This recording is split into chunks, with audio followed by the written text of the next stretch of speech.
Hello বন্ধুরা, আজকে আমি করব বিনা চিনি দিয়ে সুইট নিমকি। বন্ধুরা, এটা চা দিয়ে খেতে খুব ভালো লাগবে, বিশেষ করে ইভিনিং টাইমে। এর জন্য আমি একটা কাচের বাটিতে 1 বাটি ময়দা নিয়েছিলাম, পরিমাণ মতো একটুখানি সল্ট দিলাম আর 2 চামচ মিল্ক পাউডার দিলাম। দিয়ে সবগুলোকে আমি ভালো করে মিশিয়ে নেব। তারপরে 1 চামচ মতো সাদা তেল দিয়েছিলাম, দিয়ে ভালো করে হাত দিয়ে আমি মিশিয়ে নিচ্ছি। দেখেন,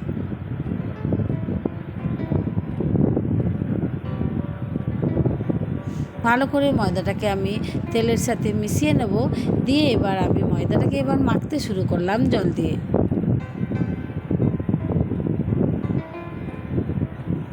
ময়দা আমার মাখা হয়ে গেছে বন্ধুরা।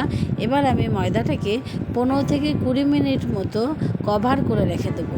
বন্ধুরা, আমি 15 থেকে 20 মিনিট পরে ফিরে এলাম। দেখেন, ময়দা আমার মাখা হয়ে গেছে, ভালো করেই মাখা হয়ে গেছে ময়দাটা আমার। এবার আমি ময়দাটাকে 4 পিস বা 4টে লেচির সাইজে কেটে নেব।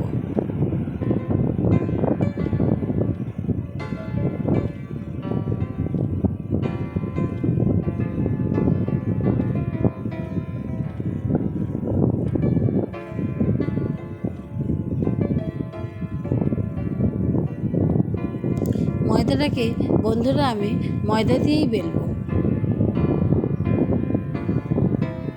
তেল দিয়ে বেললাম না, আমি ময়দা দিয়েই ময়দাটাকে বেলবো।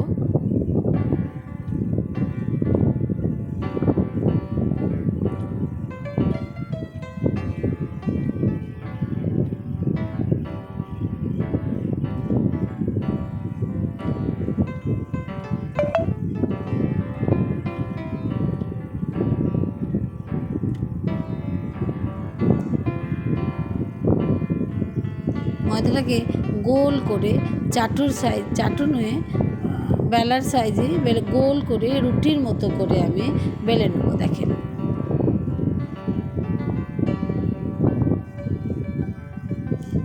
আমি ময়দাটাকে পাতলা করব, মোটার উপরে আনবো না। আমি নিমকিগুলোকে আমি পাতলার উপরে করেছিলাম, ক্রিসপি সুইট নিমকি।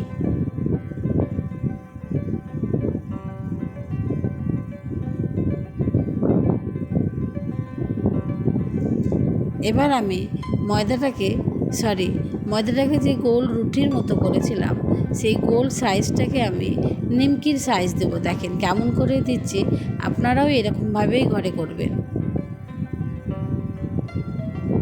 একটা চাকু দিয়ে আমি সাইজটা করে নিচ্ছি। নিমকির সাইজ আমি করব, ছোট ছোট সাইজ করব, বড় বড় সাইজ করার দরকার নেই। ছোট ছোট সাইজের ওপর করলে দেখতে সুন্দর লাগবে।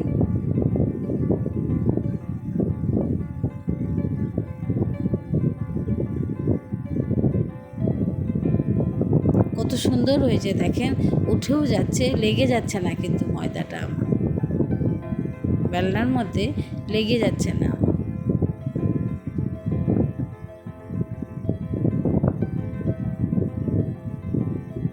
নিমকির সাইজ দিচ্ছি আমি, দেখেন আপনারাও এরকম করেই করবেন। দেখেন আমার নিমকির সাইজে ছোট ছোট পিস হয়েও গেছিলো। এবার আমি ওভেনের মধ্যে কড়াই বসিয়ে তেলটাকে গরম করার পরেই আমি নিমকিগুলো সব তেলের মধ্যে ছেড়ে দেবো। নিমকিগুলোকে আমি লাল লাল করে ভাজবো। নিমকিগুলো ভাজার জন্য আপনারা গ্যাসের আঁচটা বেশি দেবার দরকার নাই, মিডিয়াম ফ্লেমে রাখলেই হবে। বেশি হাই করবেন না, তাহলে পুড়ে যাওয়ার চান্স থাকবে নিমকিগুলো। আমি মিডিয়াম ফ্লেমেই পুরো নিমকিগুলো ভাজবো। দেখেন কত সুন্দর আমার ফার্স্ট স্টেপে কত সুন্দর ভাজা হয়ে গেল। আমি অনেক করেছিলাম বলে 2টো স্টেপে নিমকিগুলো ভাজবো। একটা স্টেপে আমি ভাজতে পারলাম না, 2টো স্টেপে ভাজবো আমি। মনে রাখবেন, আপনারা কিন্তু গ্যাসের আঁচটা মিডিয়াম করবেন, হাই ফ্লেমে নিমকিটাকে ভাজবেন না, তাহলে পুড়ে যাবে। দেখেন কত সুন্দর হয়েছে ক্রিসপি সুইট নিমকি। Thank you.